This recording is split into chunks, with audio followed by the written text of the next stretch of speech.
All right, peace, peace, peace, family. I want to give you some time to come in. We are now live and direct on the set with yours truly, CEO of the African Diaspora Political Action Committee, Dean Okai, over in the UK. I love to say that rhyme, don't it? We are live and direct on the set, man. Our brother and I, man, listen, we were supposed to do a program some years ago, and now we finally are here right now. Brother's very busy taking action in the community. And as I said before, for those who've seen the interview announcement, that our brother has named that committee an appropriate name because he is a man of action. So I pretty much respect this brother because of that fact. I like to call him the modern day Malcolm X, and so does himself. Our brother takes action in the community. He does great thing in the community, an excellent father, you know, an excellent example of what a modern day activist looks like. I like to say with the mindset of Marcus Garvey in the collaboration of Malcolm X all together, man. Let's spin some Toussaint Louverture up in there too, because our brother have a warrior spirit as well. So that this is one thing I love about the King. Brother Dean, how you doing, brother? I'm fantastic, brother. First of all, apologize profusely to everybody in the audience who came at the prescribed time. I was actually on another broadcast. I'm in the TV studio now. I'm still here, and there was no time. This is how it happens sometimes. And that was such an important broadcast. And I'm looking at the clock because we had technical difficulties. And I'm sweating beads and my head is on fire. But outside, you've always got to be collected. You've always got to be composed. And what that broadcast was is something that we've called the schools to industry pipeline. So we know about the schools to prison pipeline, but we can't keep on with the rhetoric. We've got to be people of action. So what we've done is we got organizations, grassroots delivery organizations, African diaspora organizations across the board in youth mentoring, rites of passage, educational curriculum, parent-child intervention when we have difficulties, school child advocacy to go into the schools to protect them when there's teacher bullying or things of this nature. So it was very important that we got this broadcast out at this time, because we know there are resources in our name, and now we're having the conversations with government. And I just wanted to create a fully rounded picture of what culturally competent delivery for our children looks like, because you're not going to come and inveigle your way into our community now and draw down on the resources that are specifically ours. So in England, obviously, like the States, they call us Black. So we'll be in front of central government within 10 days. And one of the recommendations we're making is that we are seen as our ethnicity, which is African. So we're going to change up the Black from any public literature that is produced by central government, local authority about us, because we're African. And in that, we're making ourselves a protected group. So when they term Asians, there's no problem with them getting resources. But you know, when they speak about Black, it means politically Black. And that means anybody can come in. So you could be Asian, you could be a homosexual white man, you are politically Black and you have access to our resources. But what you're not is a Black African. So as the African Diaspora Political Action Committee, along with several of my colleagues, we are now changing this Black non-persona into African, because Africans are clearly definable and recognizable people, and they don't look like Elon Musk or Charlize Theron. That's where we are. We got to keep it 100 because people get confused. Absolutely, man. So I like the fact that you didn't continue to utilize that labeling. And you are absolutely right. The Universal Declaration of Human Rights does not recognize the title Black as an actual nationality. And I love the fact that you embrace African. I noticed that you said that. You said African diaspora. Now you have a collective mindset, Brother Dean. You know, let's talk about that, brother. You know, why is that important to us as a people? You know, I read Malcolm X at 17 because I came from a very similar environment, and it gave me clarity. And I'm not going to say I moved out of my parents at 18. And I'm the oldest of 3 children, and we lived it with my grandparents. My grandfather died, so it was my mother and my grandfather and my younger brother and sister. And I'm not going to pretend that I didn't lose my way after reading Malcolm X, but I always had a moral compass to come back to that place. And by 20 years old, he said, wear a suit and wear a watch, so you know your time is valuable. And this is why I apologize profusely for being late from the previous broadcast, because you become very intentional about what you do when you're focused on time. And when you become very intentional about what you're doing, you start to live each day as if it's your last, knowing that I'm going to die a young man in an old body with my grandchildren and quite possibly my great-grandchildren around me. But where it took me in terms of my environment as a young man is all my friends were petty criminals at 18. So I knew that wasn't an environment for me. And as I evolved to the different levels of who I was in each incarnation, I realized that I'd become a jack of spades.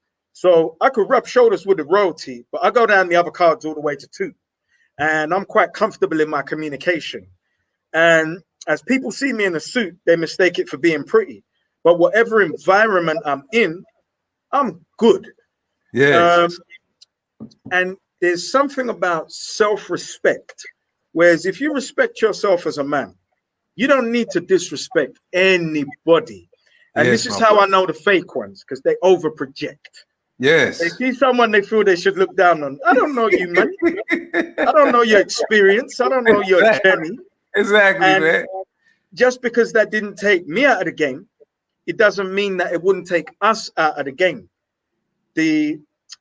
I suppose my USP that has always saved me is my connection to ancestors and spirit. So I have to acknowledge it with my mouth. Yes. Because if there weren't the ancestors and spirit, I might have been in a bottle. I would never have used drugs. I would never have gone that way. But when I separated from my son's mum, and remember, we made our child in love.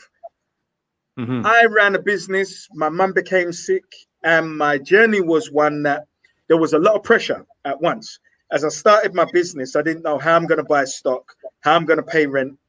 My mum was sick. I had to give her a portion of money. I had to deal with the responsibility of my son. And all of this came on top at once, where I developed a system of 4 envelopes, which became my discipline. But I could tell you now, I was maybe drinking 4 to 5 bottles of rum a week. And if it weren't for the spiritual component, I could have gone all the way into the descent of what that is. But possibly that was my libation and my connection to them. And I was never going to go too far left. I like that, Brother Dean. My brother said libations. That's what it is. I know there's a little bit of water in rum. Yes. Now, Brother Dean, you know, you said something very powerful there. I read your biography, and it was very impressive. The fact that you actually took information that had empowered you. From my knowledge, you had listened to the messages of the Honorable El-Haj Malik El-Shabazz, better known as Malcolm X. Yeah. So with that being said, my brother, you know, let's talk about how important it is for people to have accurate information. How important it is that for people to have that type? Because I noticed you talked about the spiritual aspect, you talked about the identity aspect, you know, via the teaching. So let's put this all together and let's table that. You know, it is largely because we miss the gaps, because all of these things are shrouded in mystery. And what a lot of people won't do when they get to the top of industry or the top of any place where they've arrived is demystify what they do. And me and my brother Nana from Access UK, where I'm the business development manager, which is a training and employment organization, have created a program called Manage. So we create a structured leadership program, which is 6 months for our young men from 18 years old to 24, because we got to make up the matrix of our experience. But then we've got to encapsulate it in a tablet, because the tablets they took in Limitless aren't real. And we don't create a succession plan where we can say, I want to produce 20 leaders a month, and we know how many that is a year.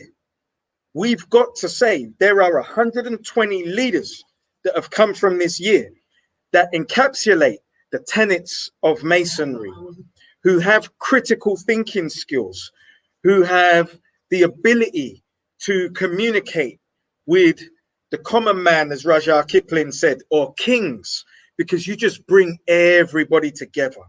So what it really encapsulates is, as a man, being able to communicate to our common denominator. This is why I use the term African diaspora, because it's factual. You're always going to upset somebody. If I say Africa, well, I'm American, I'm Jamaican, I'm Trinidadian, but the transatlantic slave trade is the Tower of Babel biblical story. So when you know in the Tower of Babel, the biblical story, and I say story because we know it's a story, but we take these allegories and we make them effective communications. Man got together and built a tower in the city of Babel to heaven. And when God saw man was just about to reach, cracking the secret of being able to enter from earth to heaven, he boxed away the tower. Now it says that God didn't only box away the tower, but man was encumbered with the information, the intellectual capital. So he scattered man and gave them different voices. This is why it's so important to understand the Bible as a book, because you got to look at the framework for how they deal with us. Now, when you can undo the melee of that book and say, well, that's the matrix of the book. Well, I'm a reverse engineer. So first of all, I look at what is functional. Okay, that's beautiful. Then we deconstruct it, and then we reconstruct it for function. We must become reverse engineers based on critical thinking and self-interest. Once we understand that, our next role is to train in a structured program, nothing informal, completely structured, so that it's a foolproof program. So no matter how slow in acquiring the tenets of leadership that student may be, the doctor who finishes last is called doctor. Baby, you got it. Now take forward and perform surgery. So we have also not necessarily seen that we are a bank in and of ourselves to central government, because a murder costs 1 million UK pounds sterling to investigate. So if we have 15 young men a month kill each other, that's 15 million UK pounds sterling. So as we address government, what's going to happen if you give us £1 million? And we have a schools to industry pipeline with 100 delivery partners who are culturally competent in delivering what our young people need and can be engaged with, murder rate drops. So now it just becomes an economic proposition, because I'm talking to you Europeans now about money, and I'm not confused.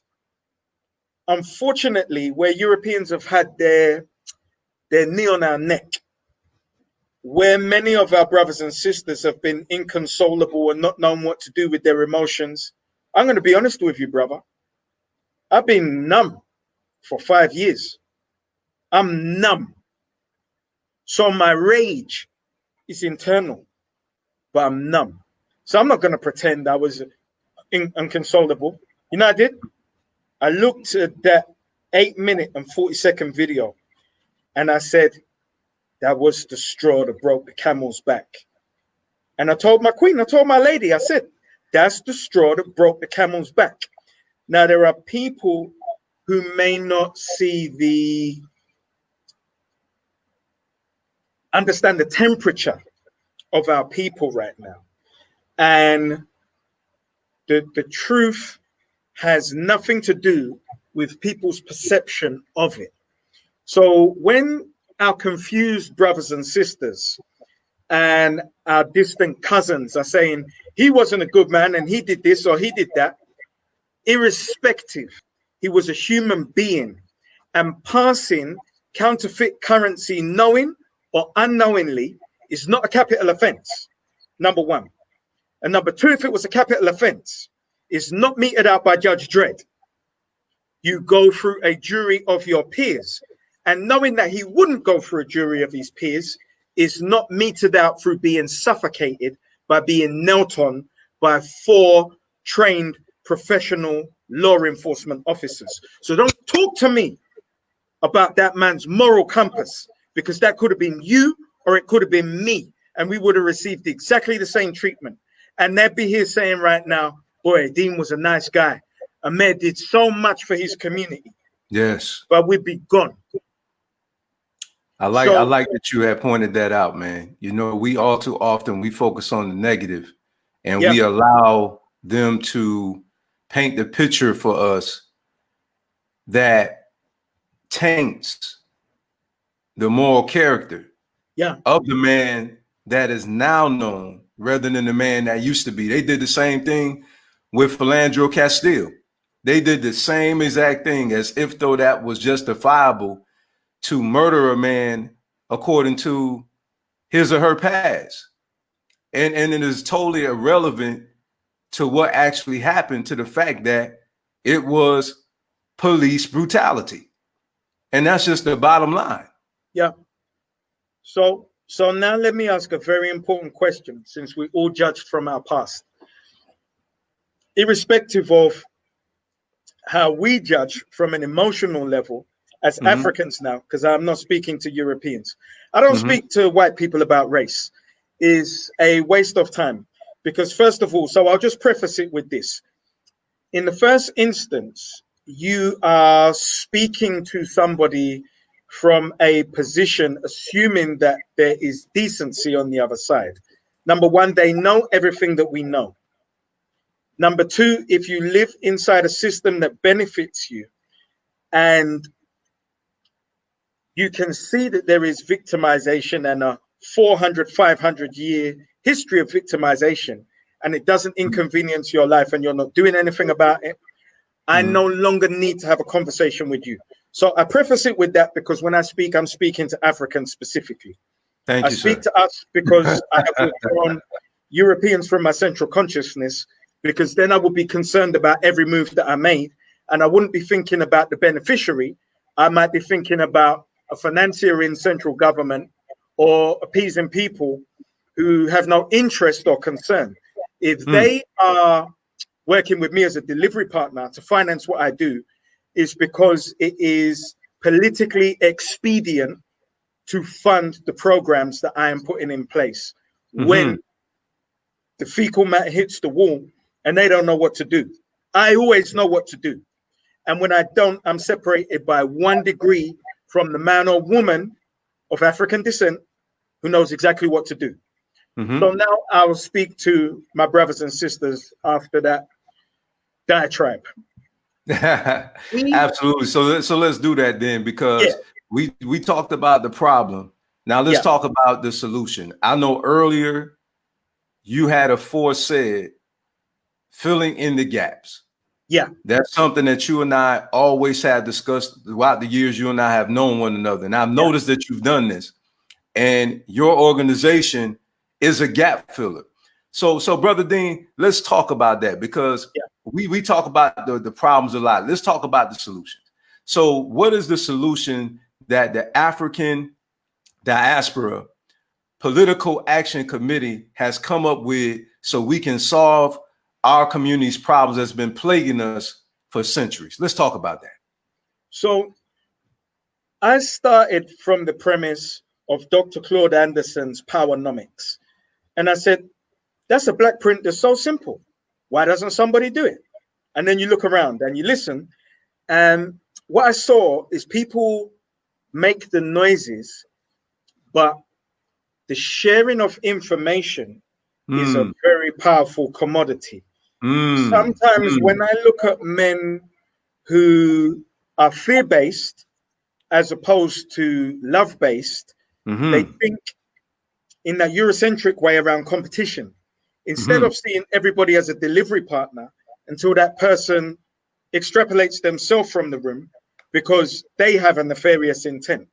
So in seeing the perfect black print in Powernomics, we set up the solution room, which is a think tank that started asking the questions and started to engage delivery partners.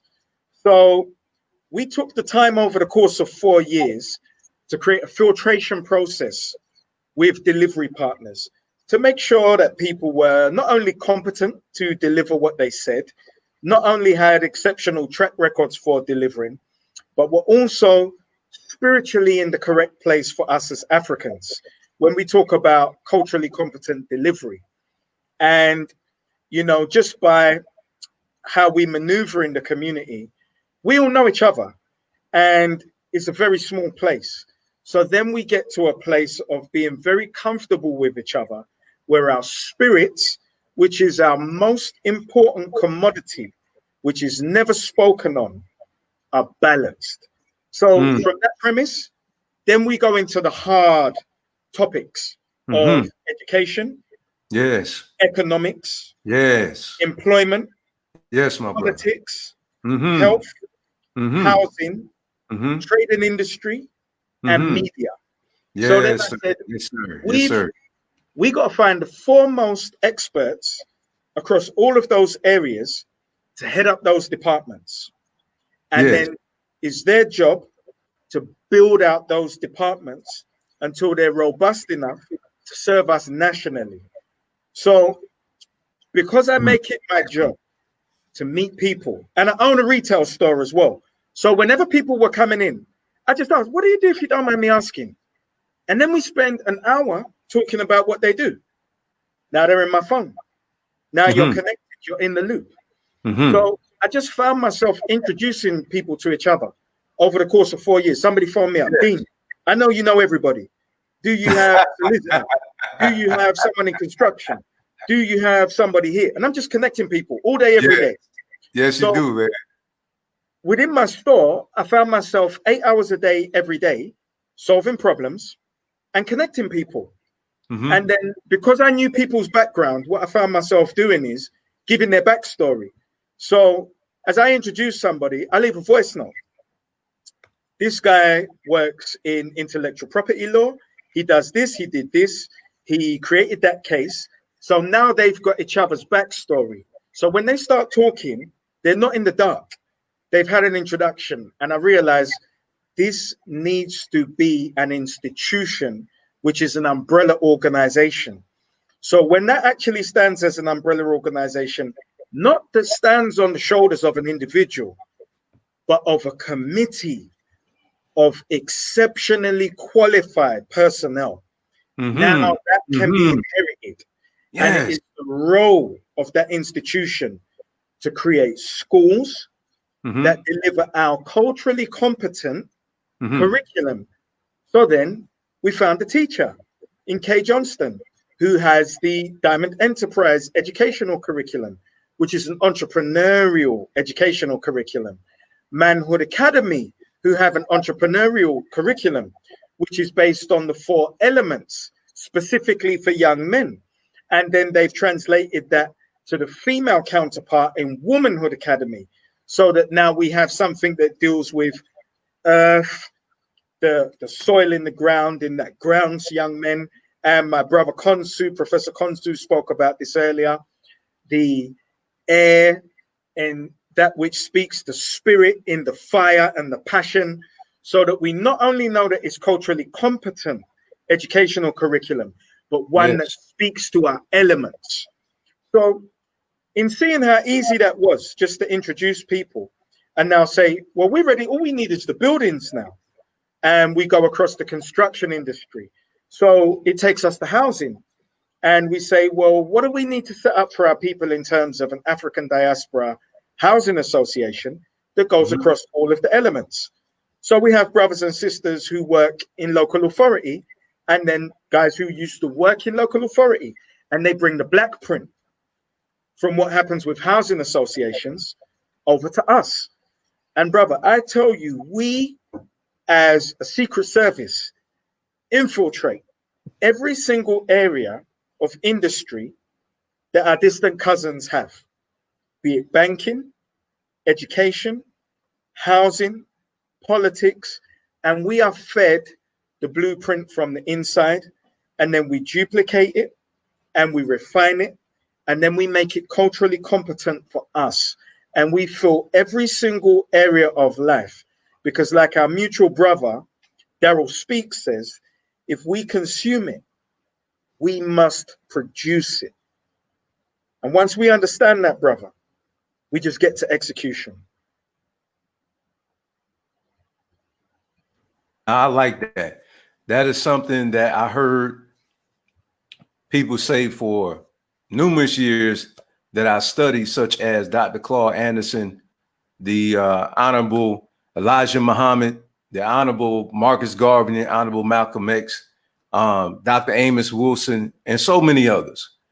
And you have laid out a realistic blueprint for our people.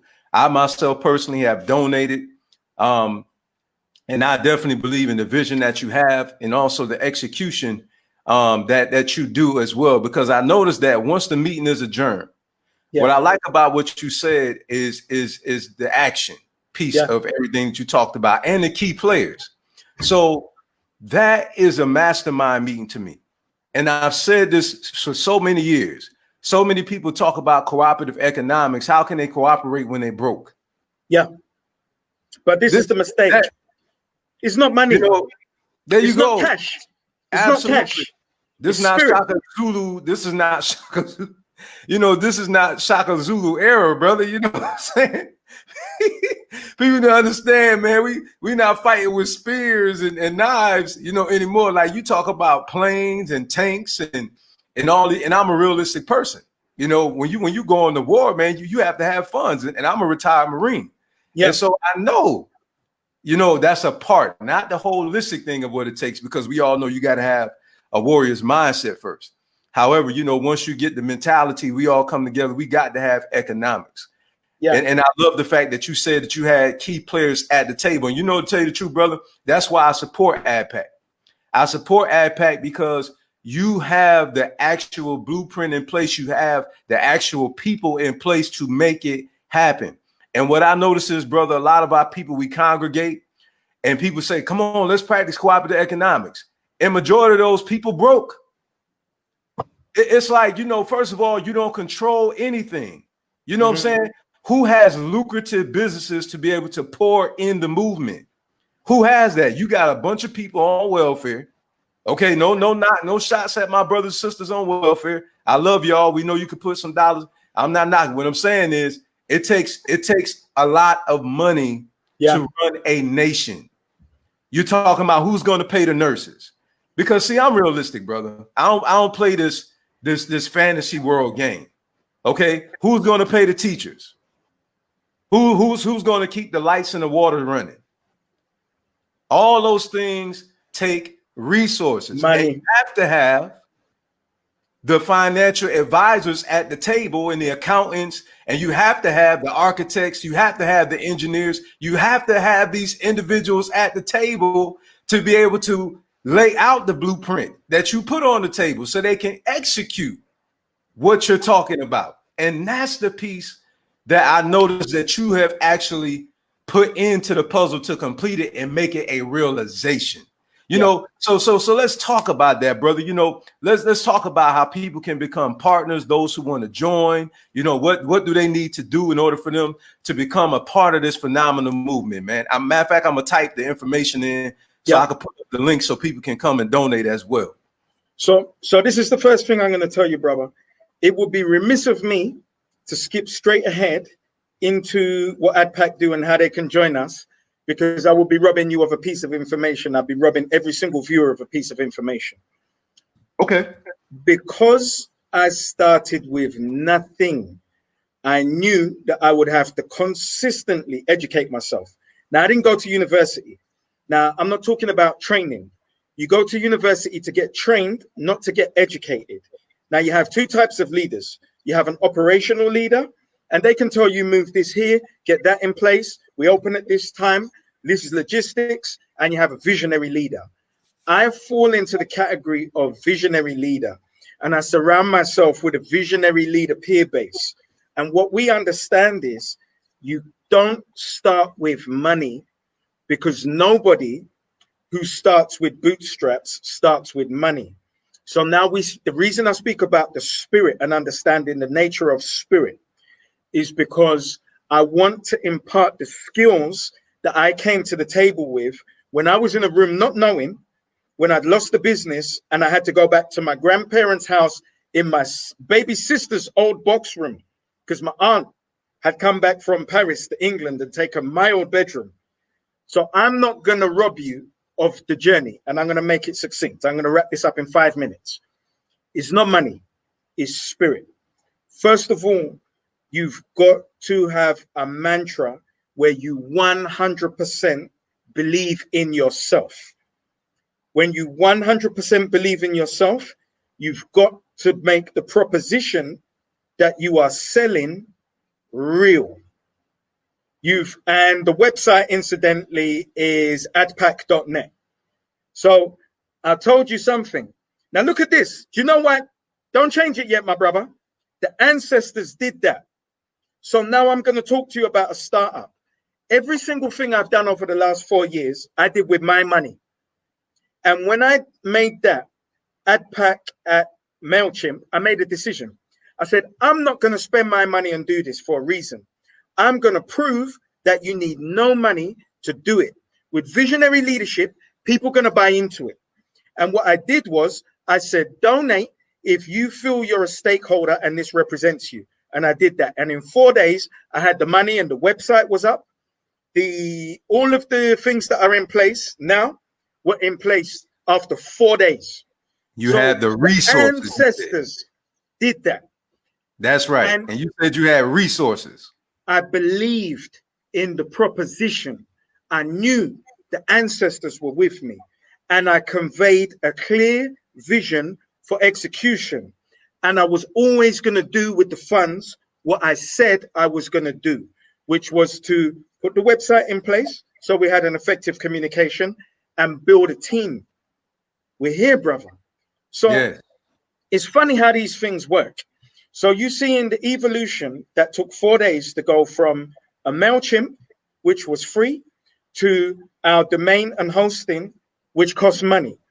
And then what you put into play is sweat equity of the delivery partners who share your vision and can see the bigger picture in monetizing it, because they understand as an individual, if you're pitching this stuff, it's a joke.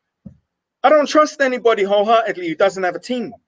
I have been a lone wolf my whole life, so I know what lonely leadership looks like.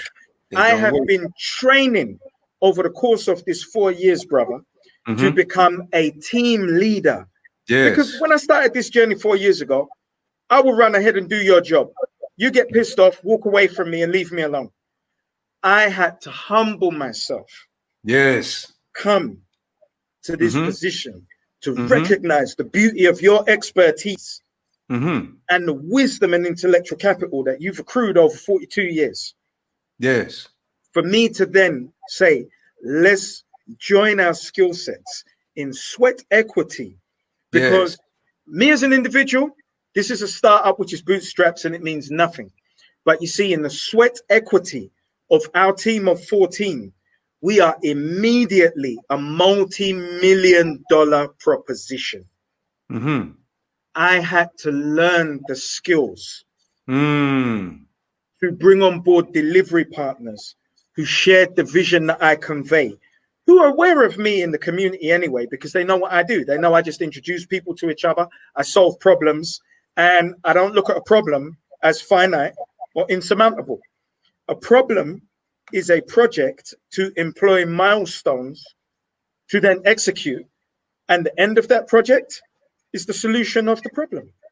Mm-hmm. That's it. You It's know, a mindset. It's not capital. I like what you said, man, because I tell people this all the time. It's like martial arts.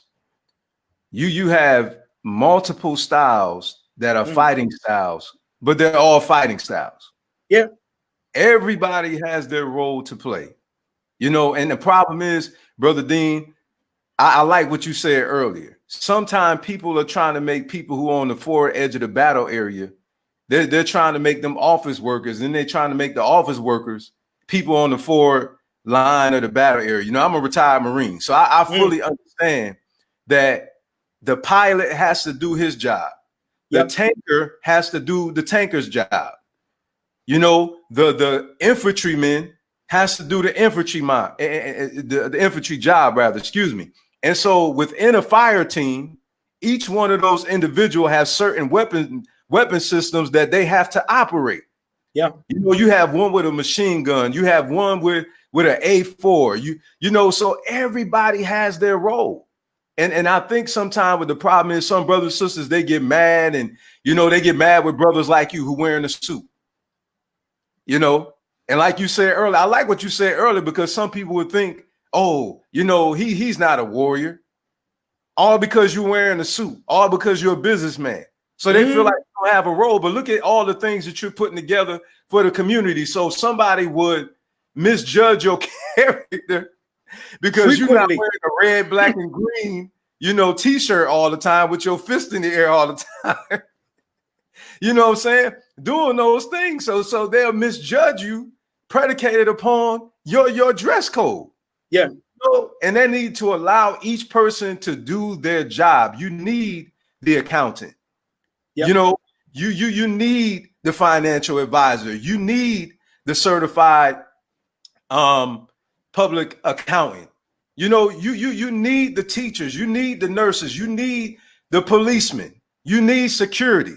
People seem to always want to beat up the activist that's out there with the bullhorn and want to tell them to shut up. But last time I checked, you don't tell the siren on a ambulance that's going by, turn that siren off. The siren, the siren even has a purpose. You know what I'm saying? It's to warn. You know what I'm saying? To sound off. Even a lighthouse has a beacon. You know what I'm saying? So people have too much of a problem trying to make other people into who they are. Let people fight in their way, as long as they're fighting. And that's why I use the martial arts to start off my statement. Because some people, they don't get it. They don't understand that. They don't understand. They just don't get it. They're trying to tell our people, don't go to college. I'm like, why would you do? That's malpractice. If a person is practicing law without a degree, if a person is practicing, you know, in the medical field without the proper credentialing, that's malpractice.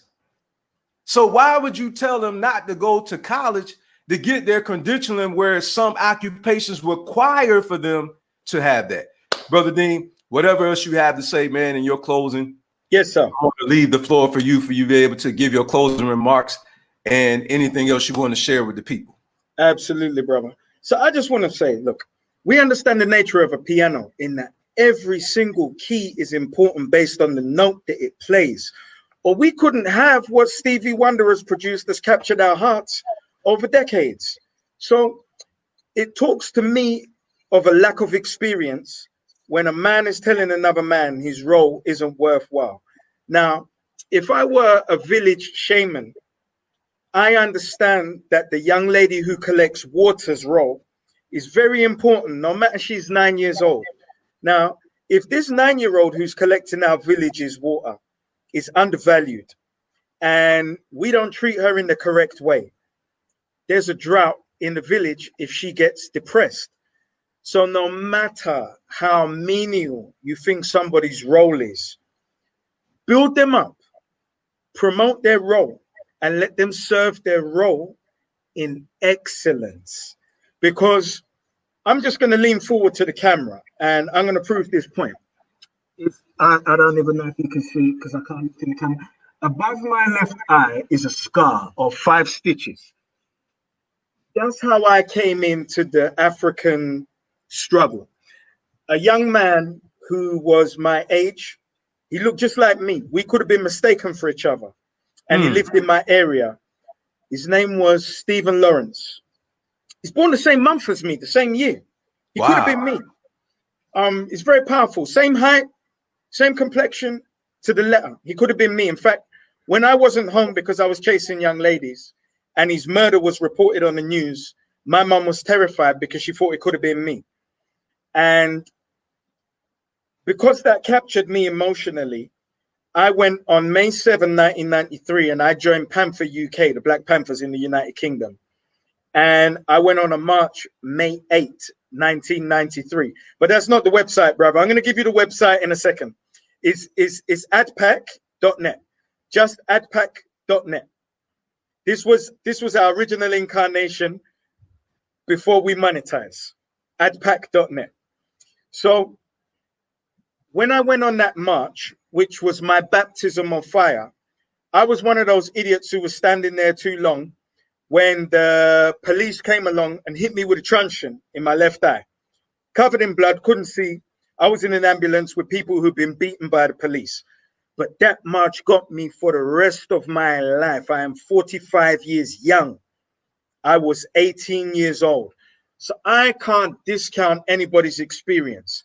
Now at 45, as the Strategic Advisory Director for ADPAC, it's not my role to be reactionary and march because Black Lives Matter as an organization, knowing that they have infiltrated our community as African people on the fringes of our community, financed by a man who's outside of our community, say march.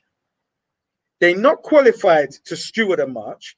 They're not qualified to protect us. Yet I know these young men and women who go and experience what they experience might come back angrier and passionate. Do you know what it's my job to do? Channel their passion into the 50 to 100 organizations I work with. Go and work with them. That's what they do. That falls in line with your career aspirations. That's what they do. That falls in line with your passion and compassion. Go and join them, because after we finish marching, we're still going to be African, and our organization is going to be just as disparate as it was before we march. So I'm going to talk about population now, because the Jewish population in the United Kingdom number 246,000 in the whole nation. So power is not numeric. Power is organizational. And we number 2 million African diasporans in London and 3 million in the United Kingdom. How do we talk to the common denominator? We are all descendants of either the transatlantic slave trade or direct travel to the United Kingdom from Africa. However, technically, we are all African diasporans who can suffer a common fate of police brutality, racism, of limited opportunities in terms of employment, and any other kind of racism which is based on power and organizational power that might be employed. Do you know how you get them back?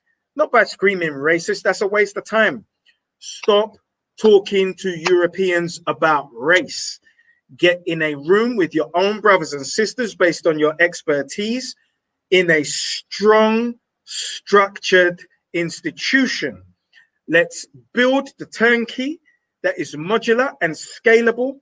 And then you are the first one, my brother, that is going to get the black print in a manual for that modular and scalable institution that can plug into a CRM tool that connects us internationally.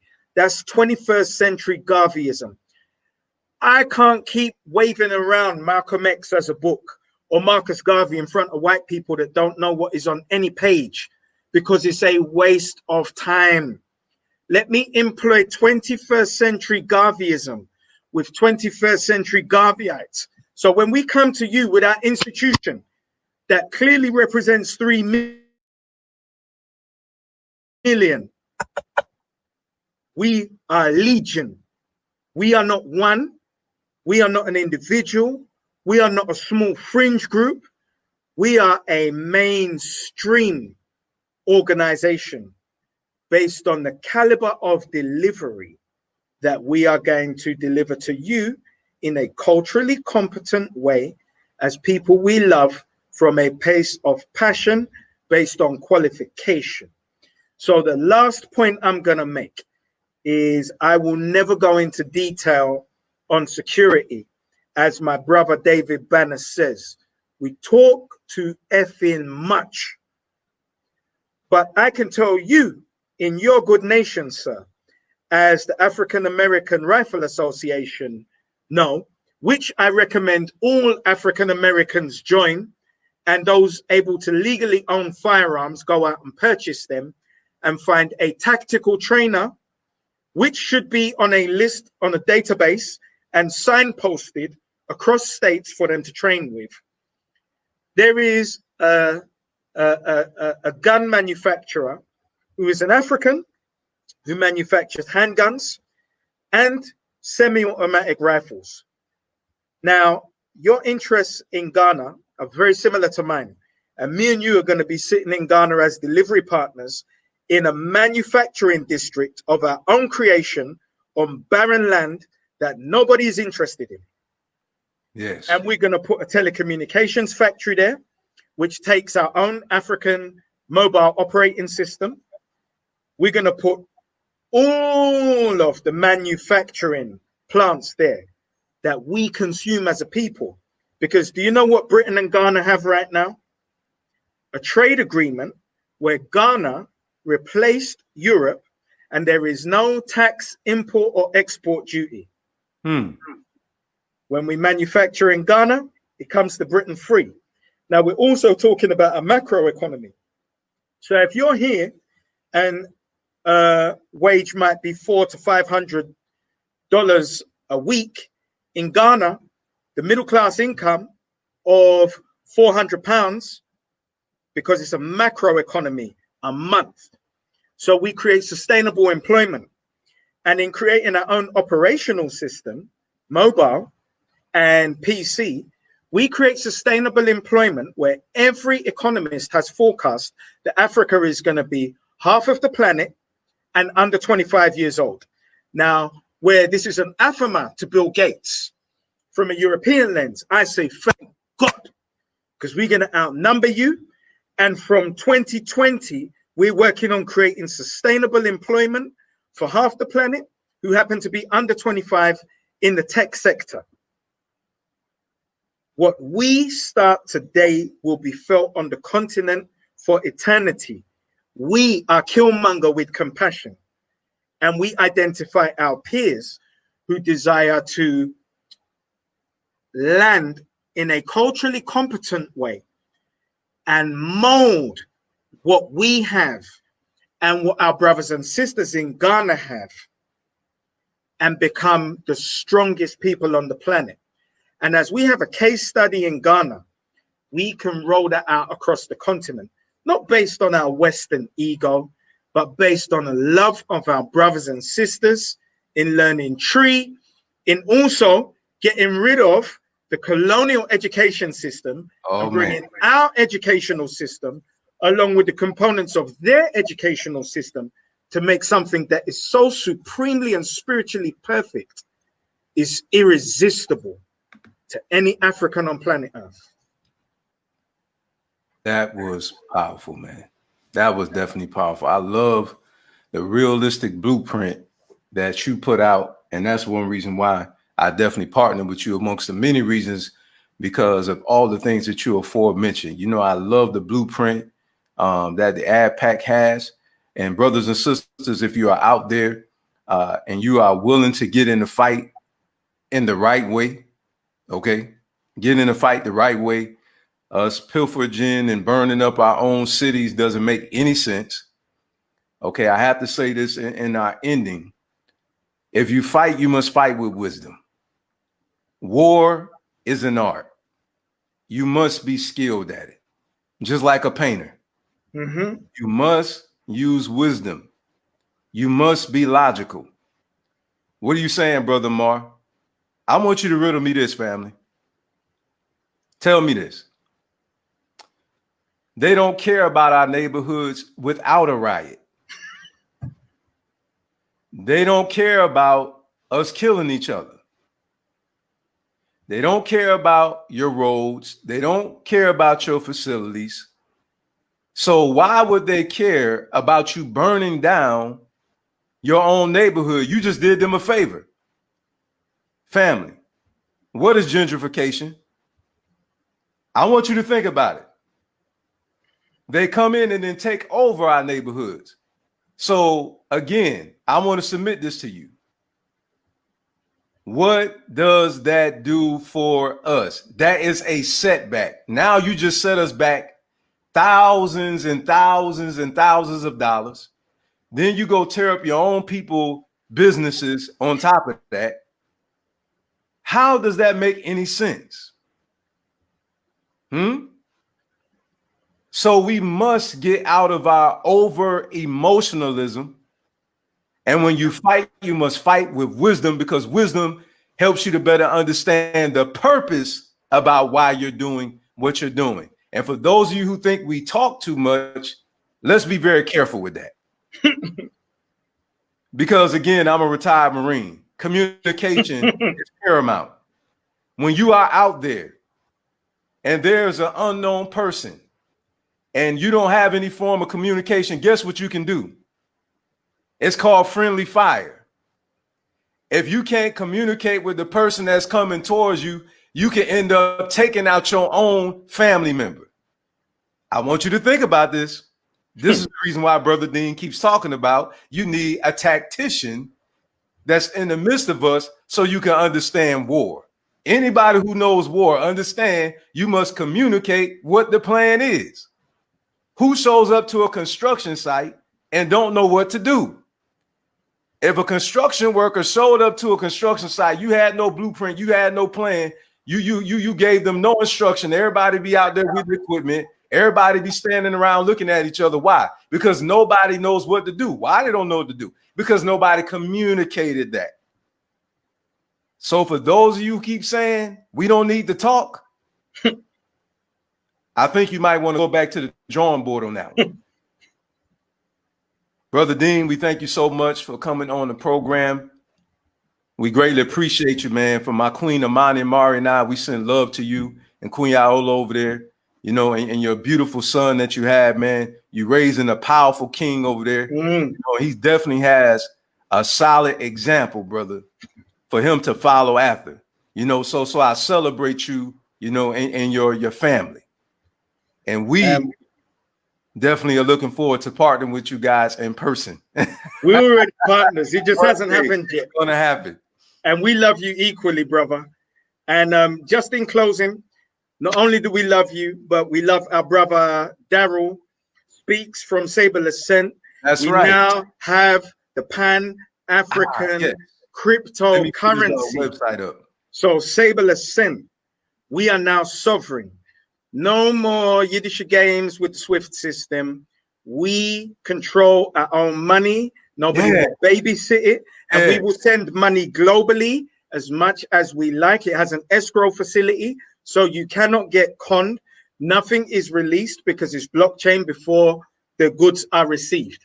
So we can do intra-African, international business at a phenomenal scale. We are very powerful right now. And me and Iola love you as much as you guys love us. And I also just want to say a massive salute to Master J from the NFAC, another highly spiritual and disciplined brother who has the model for the African militia in the United States of America. And as true peacemakers standing before law enforcement who don't want to engage, qualified peacemakers, you now understand what it takes for African Americans to be safe, is to be highly trained, highly disciplined, and highly armed. How do you pay for that? You form a trust, which is sovereign in nature and lies in common law. And when you have that common law trust, you donate as businesses, which is offsettable against tax, and you pay your soldiers to protect you from race soldiers. Thank you, family. I appreciate you. Hey, you know it. Again, family, this is yours truly, Brother Dean Okai, the CEO of the African Diaspora Political Action Committee. I'm going to put this up one more time for you before we close out the video, where you can go and support our brother and the rest of the family that's over there that he's connected with throughout the diaspora as well. We definitely partner with him. And Brother Dean, I thank you so much for reaching out to my queen and I, man. We are humbled and honored and certainly, you know, excited about being a part of this. Also, I'm going to put that link back up. Our brother mentioned about Brother Daryl Speaks, who is the CEO of Sable Ascent. So first of all, we got to have our own money, June. 15th of June. Yes, thank you so much. Ancestors. Yes, 15th of June, family. You'll be able to purchase the cryptocurrency. I'm gonna put up that website. Also, family, register your business. Register your business, because we're going to be exchanging this currency amongst one another. Okay, so you may say, brother, I thought y'all said we talk too much. Let me ask you a question. Do you really think that the Honorable Dr. Martin Luther King and Malcolm X made a move without the government knowing? Please stop playing. Okay, stop. I've been working with Daryl for over 2 years. Okay, thank you, brother. Thank you. So listen, we got our own money. It's legal.